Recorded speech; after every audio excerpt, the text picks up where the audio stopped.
தம்பி டீயா? இல்ல வேண்டாண்ணே.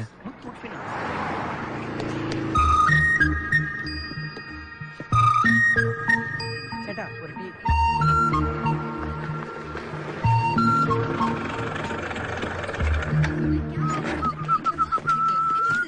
எப்படி டான் வந்த மத்தியா? என்னடா கேனோட வந்திருக்க? இதுவா ரேஷன் கடையில கிருஷ்ணா வாங்கலான்னு போனேன். ஜஸ்ட் ஒரு 2 பேர் பின்னாடி தான் இருந்தேன். வாங்கலான்னு போகும்போது அர்ஜென்டினியா அப்படியே விட்டு வந்துட்டேன். சொல்லு மச்சான், என்ன மேட்ரு? மச்சி, இந்த கடையில இஞ்சி டீ சூப்பரா இருக்கு, சாப்பிடுறியா? இப்ப ஏன்டா நீ இஞ்சி டீக்கு மார்க்கெட்டிங் பண்ணிட்டு இருக்க? டீ வித்து கொடுத்தா இவன் கமிஷன் தரேன் சொன்னானா? டேய், இதுவாடா முக்கியமான விஷயம். கிருஷ்ணாவில் வாங்குறத விட்டு வந்துட்டேன். கிருஷ்ணாயில் தீர்ந்து போயிருச்சுடா. உனக்கு பின்னாடி வந்தவங்க கிருஷ்ணாயில் வாங்கிட்டு போயிட்டாடா. அத விடுமச்சா. என்னன்னே தெரியல, காலையில இருந்து உன்னை பாக்கணும் போலயே இருந்துச்சுடா. யார் அந்த பொண்ணு? எப்படிடா? பரவாயில்ல சொல்லு, யாராவோ?